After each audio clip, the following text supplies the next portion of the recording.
Good afternoon. Thank you for joining us today. My name is Trisha Pion, and I'm the project director for New England's Hidden Histories at the Congregational Library and Archives.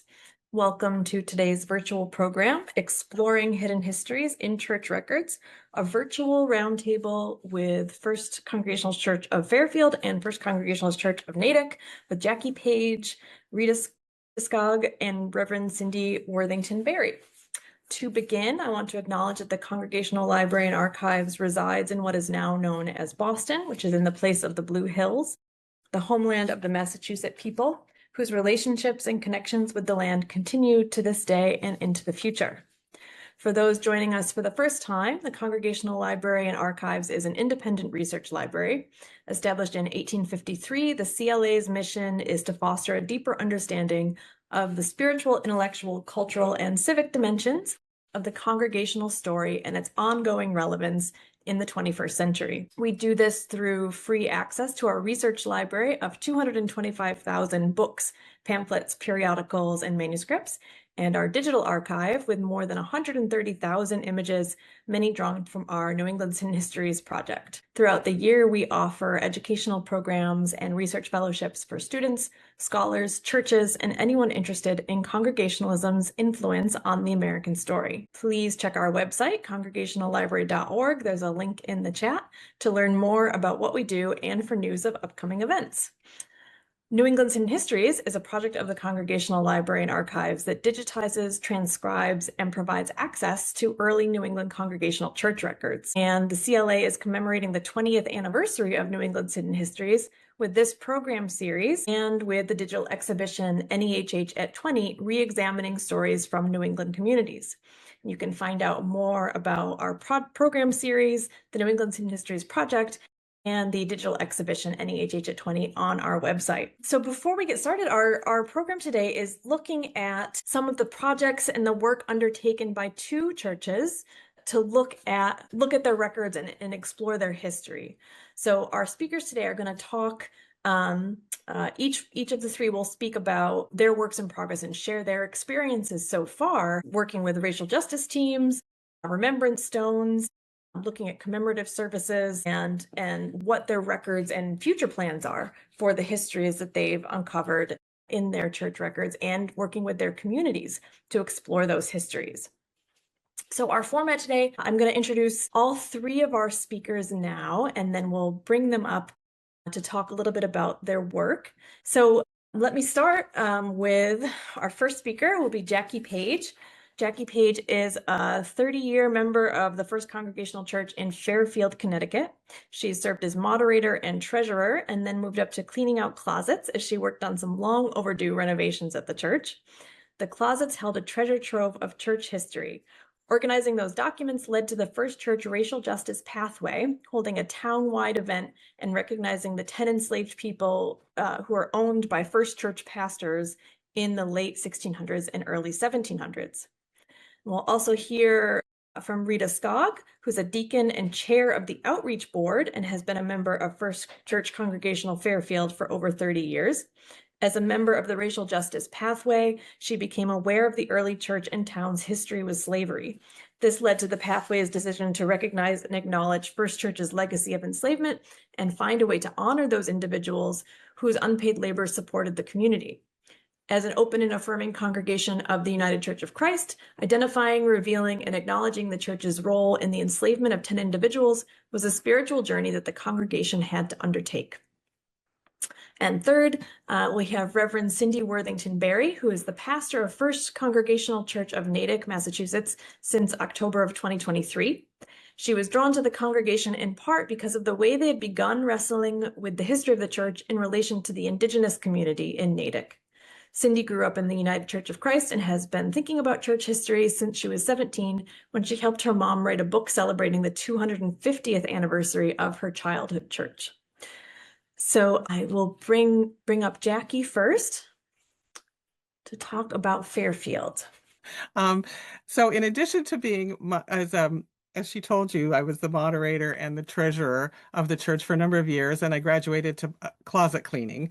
And one of the things I discovered discovered in what we had called our archive room, which was basically just a bunch of boxes that hadn't been looked at in 40, 50 years, was that we had very, very little about any sort of history of slavery of First Church.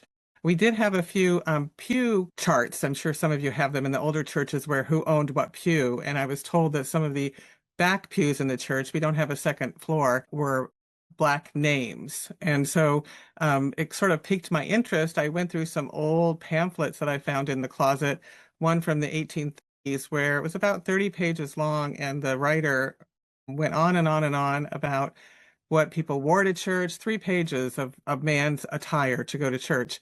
And there was one sentence in the entire brochure that said, and people owned slaves. So it really piqued my interest. In addition, we have a town historical museum that's very good. And they ran a tour of a graveyard that's only about a block from our church. And it's very small, maybe an acre. And it was packed. You can't be buried there anymore because there's so many old names of Fairfield in there. J.P. Morgan's first wife is buried there.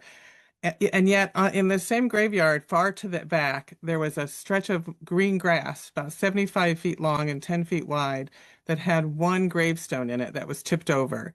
And it was the gravestone for Serena Freeman, who died a couple years after the end of the Civil War. And I asked the guide, I'm like, what's this? Why is this area empty? And he said, well, the assumption is that this is where the Black members of the town of Fairfield were buried. And so I started doing a little more research, and the museum was offering some programs. It turns out there was a professor at our local university, classics professor, who studied slavery with the Greeks and Romans, and he got curious about slavery in Fairfield. And he did some research and, of course, found that there was slavery in Fairfield. In fact, Fairfield was one of the biggest enslaver cities in Connecticut, and created a database that was picked up by one of his students, Alec Lurie, who is pursuing a PhD in history, particularly focusing on Northern slavery. And he was a fountain of information, and he was able to identify 10 enslaved people by 4 of our early pastors. And so we honored those people, and Rita is going to tell you about the different things that we did, but I wanted to show the one placard we put up in our memorial garden to honor those people. So this is a fairly large placard we put in our memorial garden, and we ran this by a number of different groups in Connecticut. Now there's a Black History Trail in Connecticut, and we talked with them to make sure our wording was good. And I think it's quite moving. Thank you, Jacque, for bringing us up to date. Once the congregation, or once the Racial Justice Committee found that there was enslaved people in our congregation in the early days, we decided to look into what we might do to recognize them and unerase them. There have been many histories of our church written and of the town of Fairfield written, and in most of them that I've been through, there's a sentence. Sometimes, as Jacque said, it would say, and there were enslaved people. Sometimes there were Black people lived here too. So there was a definite it was intentional on the part of the authors to cover or erase the fact that Fairfield was one of the largest enslavers in the Connecticut colony, and the Connecticut colony had the most enslaved people in the New World, or in the English colonies. So we decided that we would do remembrance stones, but first we had a history lesson by Eric Lurie. He came and he made a presentation to the congregation and to the community. And we were very pleased with the fact that many members of the Fairfield community, not church members, attended and became very interested in this history. We followed that up with getting the remembrance stones, and on Juneteenth of 2024, we introduced the stones, and we had a commemoration service in front of our congregation, and also members of the community and wider community. We then installed the remembrance stones, but we still realized in our conversations that we wanted to do more to educate the congregation, and also to keep these 10 people's names in front of us going forward. 4 of our main rooms within our church facility are named after the pastors who enslaved people. And we had a host of offices and meeting rooms in our administration building, and our pastor recommended that we name these offices after the enslaved people. And so that's what we did. And she undertook a renovation of them. So each of the offices are clean and neat and up to date. The several of our preaching assistants use these. Our minister of music uses it. Our children's minister uses the office. And so each one is named for one of these individuals and explains or has the date either of when they were baptized or when they were named in a will. Really have not continued to do much more, but the town itself has taken on this project, and they have looked for town-owned properties that had some history, either with enslaved people or with people who were freed, and even coming into the 1900s. And they are going to recognize that these different town areas had something to do with Black history in our church and in our community. Hello, everybody. So we're switching gears now. We're not talking about Fairfield in Connecticut anymore, but we will come back to that. So huge thanks to everybody at Tricia and everybody at the Congregational Library for hosting this today. So here's a story. In 1651, the very first praying town was established in Natick, Massachusetts. Some of you might know what a praying town is, but that's a new term to you. A praying town was a group of indigenous people from various tribes who wanted to convert to Christianity. Their leader and pastor, Reverend John Eliot, brought them to the area, to Natick, so that they could create a Christian community without the interference of English settlers or other indigenous people. Eliot civilized these praying Indians with Christian faith and English ways. The group established a church in what is now known as South Natick. The church where I am pastor, First Congregational Church of Natick, traces its history back to that first church. So here's another story. In the 17th century, the English were competing with Spain for control of North America.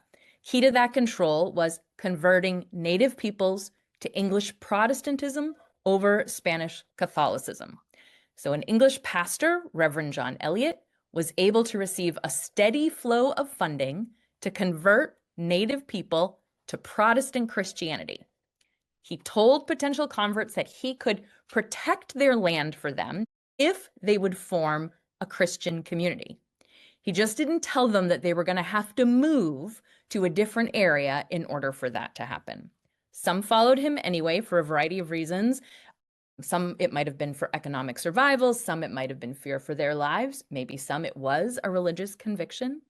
And then in those praying towns, like Indian schools in later years, Indigenous culture was suppressed and extinguished.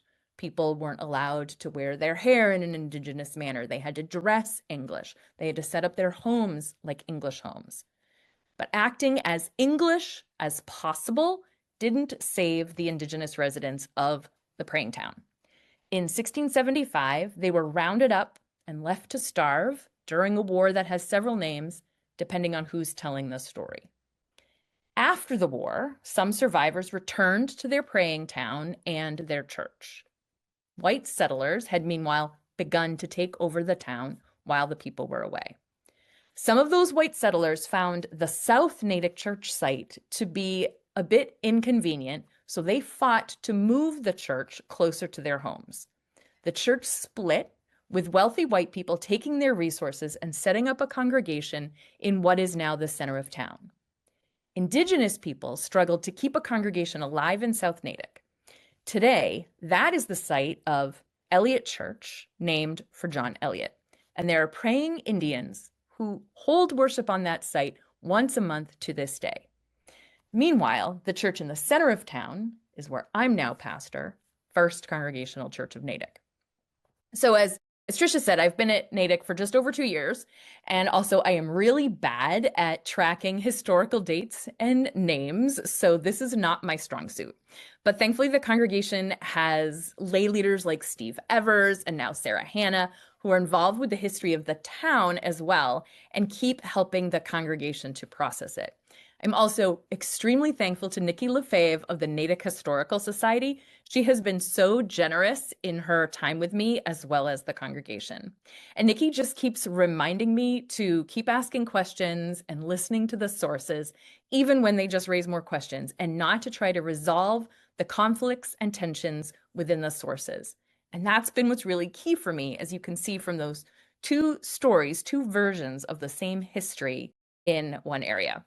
So because I keep wanting to resolve the tension and have to carefully slow myself down, there have been two questions that have been of interest to me and others in the congregation. The first is, does the word first belong in the name of the church where I'm pastor, First Congregational Church of Natick? Everybody wants to be first, everybody wants to be original, but in this case, does first in the name of the church where I'm pastor, does that equal erasure? Is that disregarding the Indigenous community that remained in South Natick and emphasized the wealthier white people who split to a different area? How would we decide in 2026 if first is accurate? And if it isn't, what would we do? So that's my first question. The second question for me is, whatever connection we have to the original praying town and the praying Indians, how do we wrestle with the impact of that history?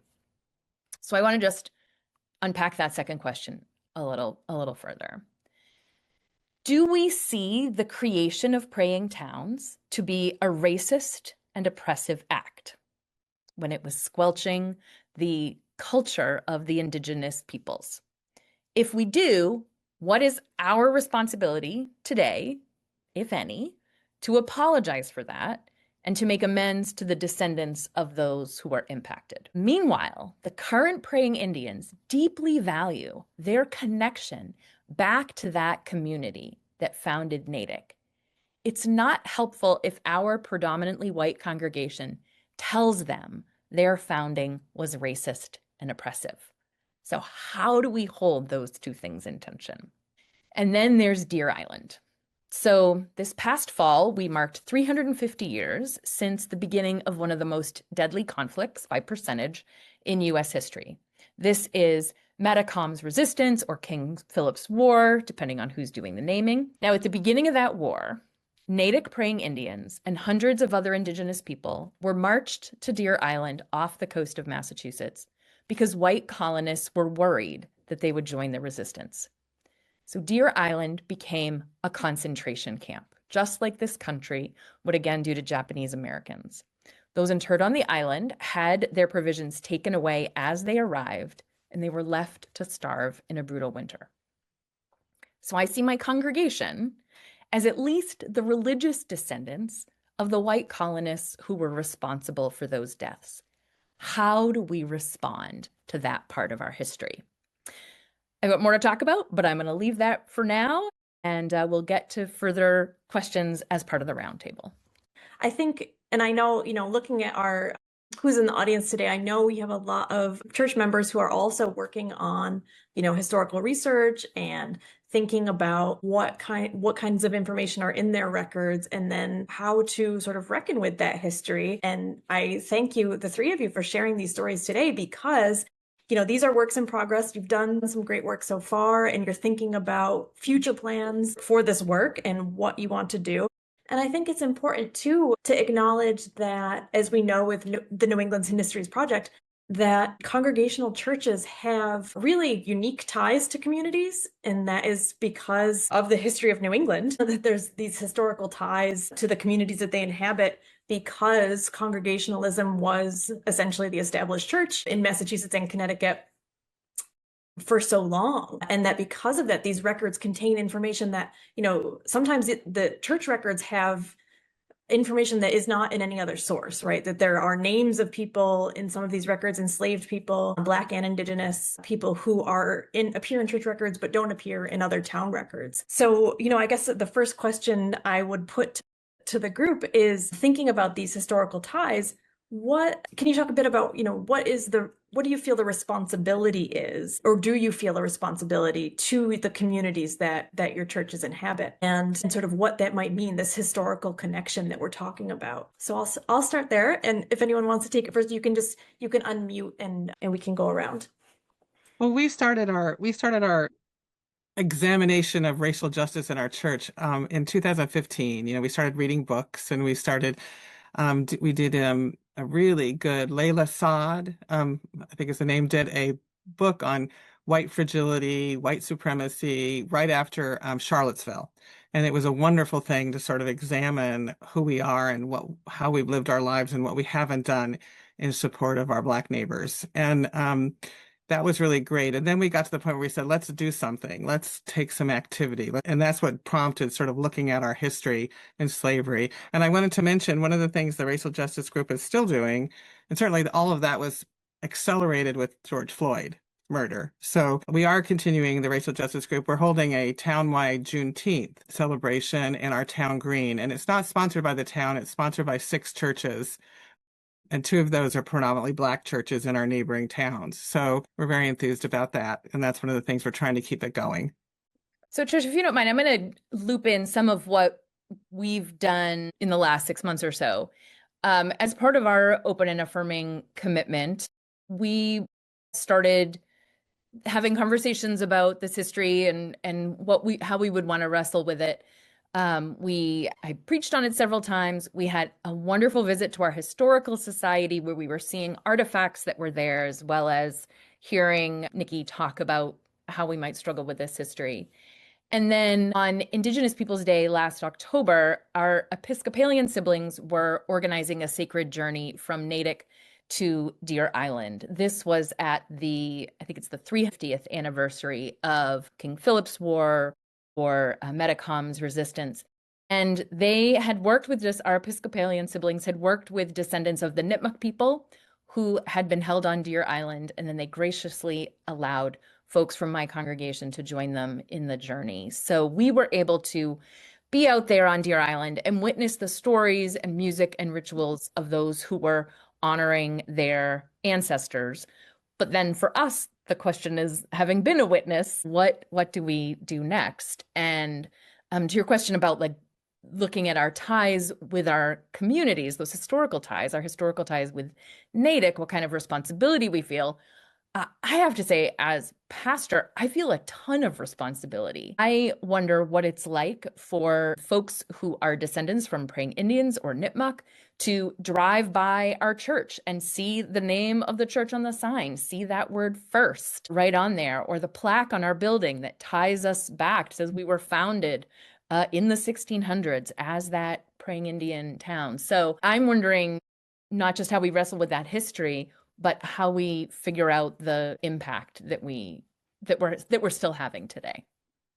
Yeah, and Cindy, you brought up that issue of, these 2 different versions of the story and how that all gets very complicated when you look at the historical record. So are there any future plans you can tell us about for thinking about, I guess, one is certainly just the naming of the church, but if there are other things in the works for and what your congregation feels about this responsibility? Don't feel like I can say what the congregation feels. Those of us who went on the sacred journey, I think, were very impacted by it. And those of us who've spent some time, even if it's going to the historical society, learning about it, have felt the weight of this. What we do, though, is still very much an open question. And in part, we have not made formal connections yet between First Congregational Church of Natick and the descendants of the praying Indians or the Nipmuc tribe, in part because we are still learning about and wrestling with our history. And again, I've just been here a little over 2 years. And, looking at what FCC Fairfield has done, I love the way there has been ritual and permanent inclusion of parishioners who were enslaved. We know there's a wide variety of feelings on the part of the praying Indians and on the part of the Nipmuc. So we need to figure out what actions would be both meaningful and helpful from the congregation I serve without doing further harm or asking for additional labor from the Indigenous people impacted by our history. I think it could be easy for us to say, oh, maybe it wouldn't be easy, but somewhat easy if we said, we want to do this or we want to do that. But how do we, there are still people living here and worshiping in Natick who are impacted by this history, and they have different views. So how do we go forward? We don't know yet. I would give you one suggestion. I don't know if Rita's going to say the same thing, but we did a sister relationship with a predominantly Black church, First Baptist, and they come to our church for one Sunday, and we go to their church one Sunday, and we always have brunch afterwards. And before the pandemic, it was okay. Pandemic sort of slowed us down, and then it's gotten way better. There's actually more interaction, more relationship building. But I will tell you, the first time that we were invited to their church, one of their members came, and he was African American. He was a law graduate of Harvard, a judge in the state. And he stood up in front of our church to invite us to come to their church. And he said, I was afraid to come to the town of Fairfield on Sunday morning. And that, it still just kind of gives me chills to think of that. And so there's no pressure. Nobody has to perform. Nobody has to do anything. We just visit on what is a normal Sunday. So that's been very effective, I think. It might work for your church too. I love that. Yeah, and our congregation, as you mentioned, congregational churches were traditionally the center of the town, and our church, the facility was always the meeting house, and our pastor has gone back to calling it that when we are involved with community activities.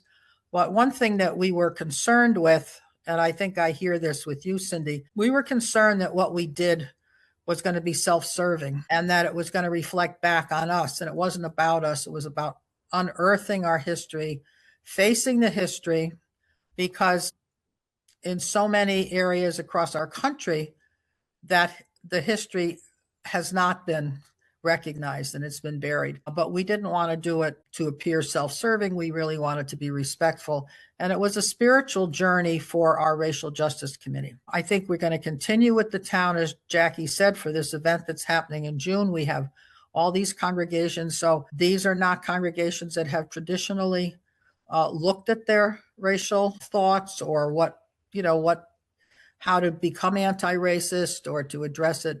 And so by coming together, and some of us are members of a group called Connect, which is Congregations Organized for a New Connecticut. It is a on the ground organization, way to organize the communities to make sure that there's racial justice in what we do and what we look for policies to change the laws in Connecticut. So those churches are in Fairfield are coming together. And so it's spreading out. So I think that we feel good about that, but it's been a benefit to the congregation, to the community as well. I wanted to ask all three of you also if there's been any resistance or pushback on this information as you've been sharing this, sharing these histories and organizing these events, what the impact has been on your church and on the community. If you've had any issues with, we are in a time where some of these histories are very actively being erased again, right? And so I wondered how you've dealt with that, or if you've had any issues with pushback. We actually, when we started working on this, we heard the story of one of the sister churches we're working with on our Juneteenth celebration had done the same work 5 or 6 years earlier and identified enslaved people in their congregation and owned by people in their congregation, and they were going to publish it. And one of the members who was a descendant of one of the major slave owners fought it and stopped it. And so they stepped away from it and didn't publish anything. So we were wondering if we were going to get pushback from our congregation when we did this, and we got nothing. They were fine with it. No complaints, no, you're belittling our early pastors. One of the pastors was the founder of Yale. The other one was a Revolutionary War hero, which was burned because he was such a strong advocate of the patriot cause. So no one complained about this. And my favorite story is we had just over 100 people at our session where we introduced these enslaved people and the pastors who owned them. And about 70% of that was town people, not just members. And a little later, an African-American man who's a resident in our town came up to me and he says, Jacque, I never knew there were slaves in the North until I sat through your session. And it was just like stunning. It was amazing to hear that. So you just don't know where you're going to have impact and what's going to change people. So it's nice. I would say we have not had any pushback that I'm aware of from the process of learning, because that's the phase that we are still in.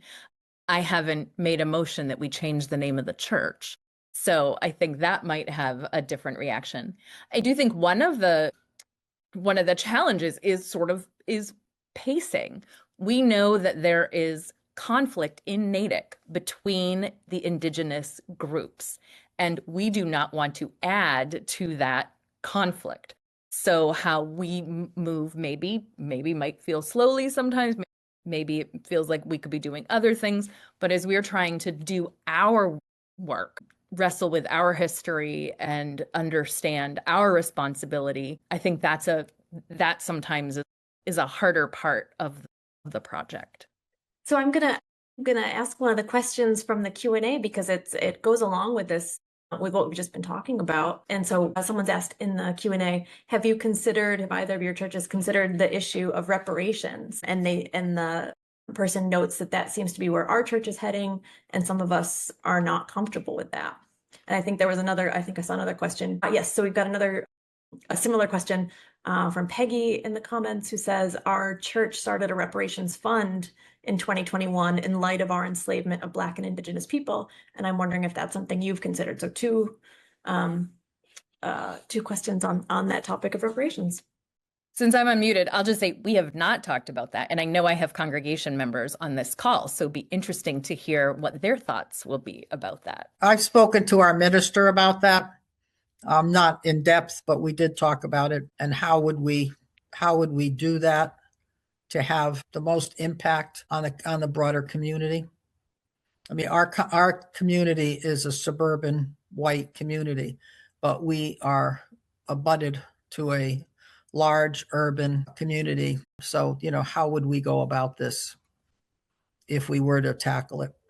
Yeah, the question of reparations is a complicated one for institutions, churches and other institutions, and we can see universities thinking about that. In recent years, some universities like Harvard have released studies, and there's been certainly varying degrees of success in trying to figure out how that would work. But I think in general, congregational churches, because they have such good financial records, you actually can trace in some cases what the contributions, because they kept records of in financial terms, in monetary terms, of enslaved people were to those churches. And if you have that historical trail, you can start to think about what that might mean today and how some kind of reparative actions could be taken.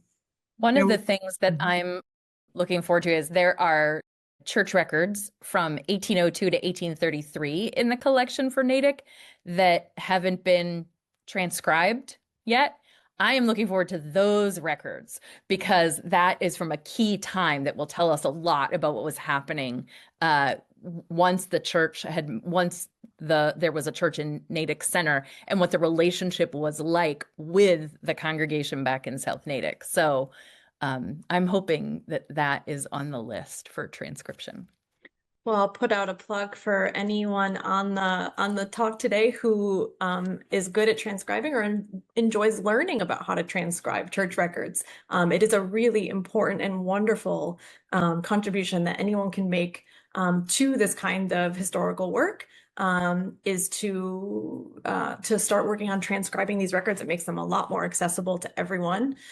Jacque, were you going to say something? I was just going to say, we talked some about white reparations, and we had a really hard time. It was we have a few Black members of our church, and their feedback was a little bit like it's white saviorism. We're going to come in and give you money and fix your problems, and so it's hard to do. It's hard to do right, and so that's a little bit of the challenge of it. Yeah, I think that lends itself to making it really a community conversation and finding out, because you may not. Another one of the questions we've had in the Q&A is, have you been able to trace any descendants today of enslaved people who were enslaved by your ministers or by the congregation? And even if you can't, I think directly, we sometimes think of reparations in that very direct way of the exact, the descendant would receive the funds, but that's, it doesn't have to be that. And so I did wonder, that was one of the other questions, is have you traced any modern day descendants of people who were enslaved by your church in Fairfield. And then also, well, let's take that one first, then I'll get to the next one. We had one member of our church. She died 10 years ago now, who was a direct descendant of. Actually, I don't even know that they were enslaved. The father, I mean, this is probably her great grandfather, moved to Fairfield free.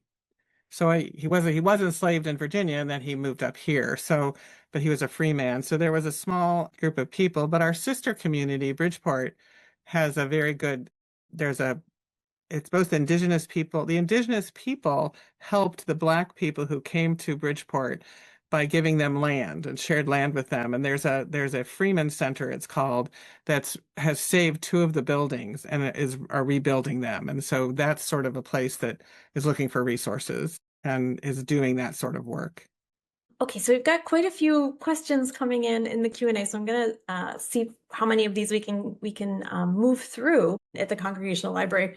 We're happy to get more of these questions and more of these conversations, so we can see our discussion today as kind of a jumping off point too, and we can keep going because we've got a lot of questions coming in. So a question from Michael in the Q&A, which is for Cindy.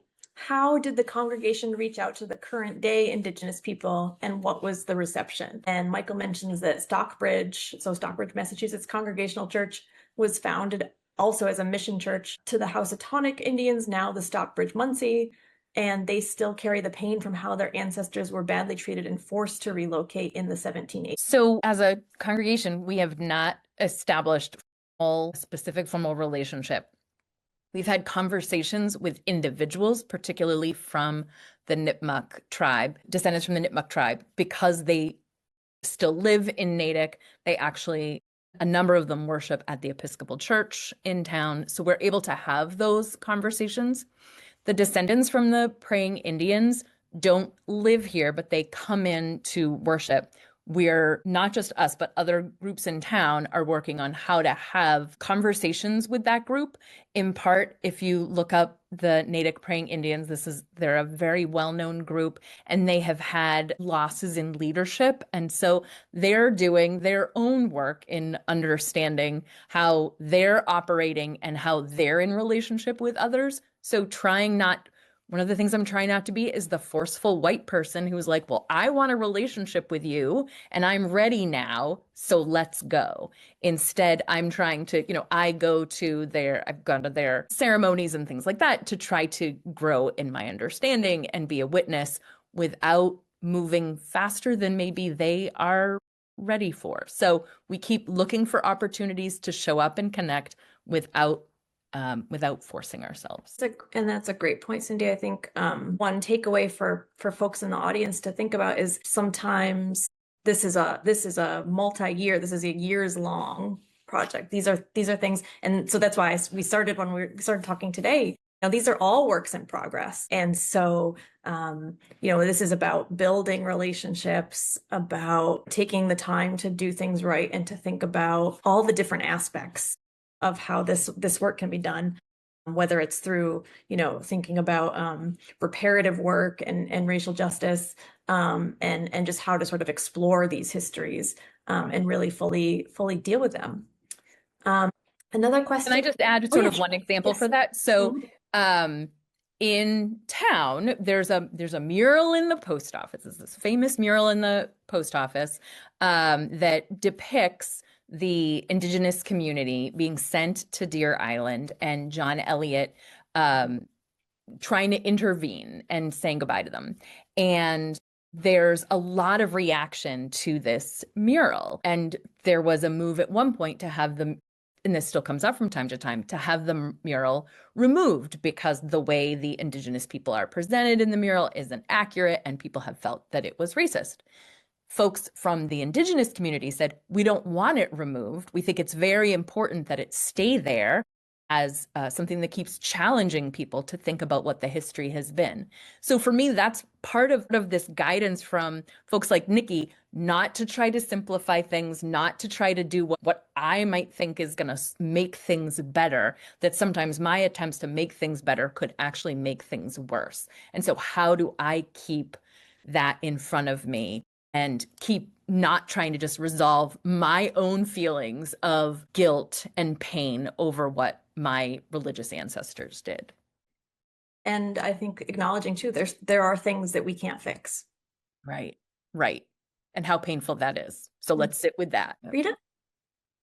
When we first began our relationship with the Black congregation, it's from Stratford, our Council of Churches president brought our pastor together with their pastor, and they had lunches, and it was developed that relationship. And then there was a small group from that church and a small group from our church. But the Black church was very clear that it was not their responsibility to teach us how to be anti-racist, that we needed to look at ourselves and look at white supremacy ourselves. And that they were happy to have services and happy to have lunch with us, but it wasn't their job to teach us and to do anything. I mean, it's been slow going. The pastors became very close, and some of our members are close to some of their members, but it's got to be close to 10 years, Jacque, that we've been doing this. And it's been very, very long, but it's worth it. And now we're working together on some projects, and that's really where I wanted to jump in and be working with that inner city congregation. But it's not up to us. We really have to go and be led and be more allies and listen to take the leadership from them. Those are great points, Rita. Thank you. Oh, okay. So here's a question in the Q&A from Kristen, who wants to know, what were the major sources of information at your churches about slavery? So what specifically is it? Is it from the town historical societies? Was it diaries, meeting minutes? Where exactly were you finding this information to document people's names who were enslaved? I mentioned that we lucked out that one of our local universities professor had started this slavery database, and that one of his students, when he died, one of his students picked it up and ran with it. I don't know if we would have done as much as we did without that database and without that student's inquiring into it and being able to, search. He was just amazing, and I recommend him to anybody who wants to have a slavery presentation because he looks like he's 12, but he does a terrific job, and he really is very knowledgeable across all of New England. So that made all the difference. And our town historical society does it as well. But that one person a student who basically dug into it made a big difference.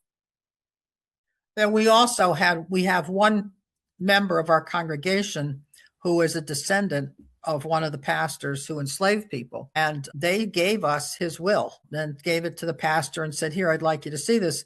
And so that's probably the first document that we had that was concrete from one of these pastors. And then the historian discovered more when he went through his database and what had been given to the Historical Society. So that was really the one piece that we had from the congregation. Thank you. A question from Richard in the Q&A. He asks, have you had any interest from other congregational churches near you for doing the same kind of understanding and resulting actions? Interestingly, no, we have not.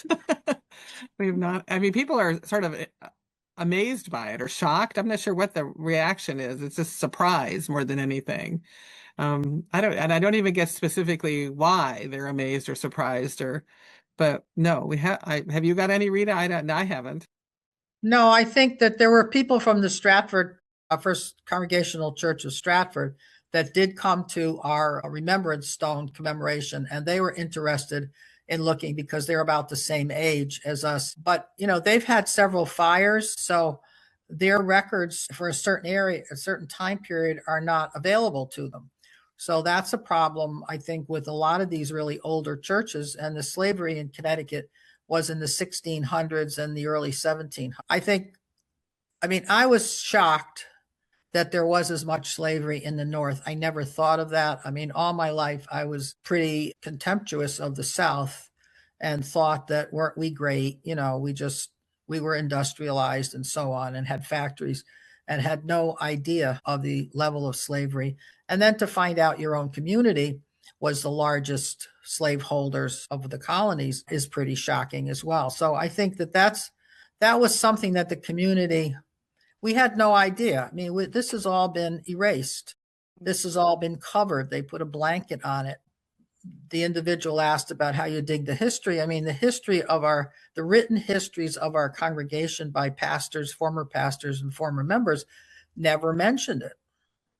So, you have to dig. You really have to dig. And probably if you were in existence from 1639 or 1620 to 1799, maybe, you probably have had slavery in your community. So you kind of have to look for that and really dig for it, I think. We found it was pretty typical. The pastors of these old churches were the leader of the community. They were basically the mayor, right? Because you paid your taxes to the church. And so those men were held in high esteem.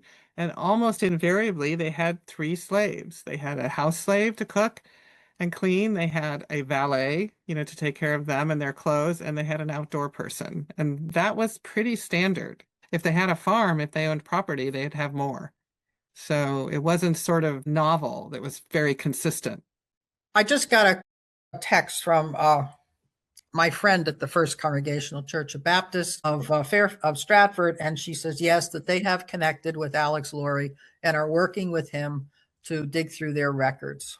Oh, that's great. Oh, good. That's good to know. Well, I think this issue of acknowledging where we're all at, and this is one of the major ways education has failed us in New England, in the North in general, but in New England in particular, is that we do not learn about the history of slavery in New England communities. And so often when we do talks like this or are thinking about this history of the 17th and 18th century in New England, most people are surprised. Many people are surprised. The history of their town that they learned or the history of their church that they learned might talk about the Underground Railroad or abolitionists in the church. Kind of skips over, right, the part where there was slavery in communities in New England, and that was for a very long time. And I think sometimes people are still surprised to learn that, and that's what makes the conversation we're having now and the work that the 3 of you have been doing so important, to really correct the historical record, where in some cases, as we've talked about, it has been deliberately obscured, right? Especially in some of these church histories, we know they've skipped over this or glossed over it on purpose. Same thing with these church and town histories. So I think we've got time for one last question. And I think there's a lot in the chat that we won't have time to get to, but they're great questions today. But the last question I want to ask all 3 of you to comment on, if you'd like, is what advice you have, if you have some other advice for churches who are working on similar projects. And we can go in any order you'd like, if someone would like to go first. Ask Black people. Don't decide with a group of white people. Talk to Black people. Ask their opinions. Ask what we should do. Ask what we shouldn't do. It's extremely helpful. I guess the same if you're doing Indigenous peoples. We did a land acknowledgement also and had a clan mother come and sort of say, this is what we're going to do and this is how we should do it. So follow their lead. I think that sounds right. I also think I sound like a broken record now, but don't try to resolve conflicts and tensions. Keep sitting with them. And I think the other thing that came up for me is what Trisha was just talking about, looking at the historical record and also not taking it with a grain of salt, trying to figure out, okay, just because this is saying this and is presenting it as historical fact, what other evidence do we have that might argue with what I'm reading here? And I think as a church congregation, I think we need to be very reverent about how we present the information, how we react to it, what is our responsibility as modern congregants, what's our responsibility to the past, and be humble about it as well. That's great advice. Well, we're out of time for our conversation today, but I encourage any of the churches and church members who've been in the comments asking questions, feel free to email us at the Congregational Library with your questions. And if you have records in your church, or you have records that are at the CLA or in our New England City Histories digital archive, please get in touch. And we'd love to talk more about this and keep the conversation going. As we've heard today, it is important work. And I think one of the things about it, if it seems intimidating or overwhelming when you get started, is how great it can be to talk to other people who are doing similar work. And that's one of the things we really value here at the Congregational Library, is that collaboration, those partnerships, and being able to have spaces like this to talk about it and share advice and share experiences. So I want to thank our 3 panelists today, Jacque, Rita, and Cindy, so much for their time. And thank you for your work. And stay tuned for future programs from the Congregational Library. Thanks, everyone.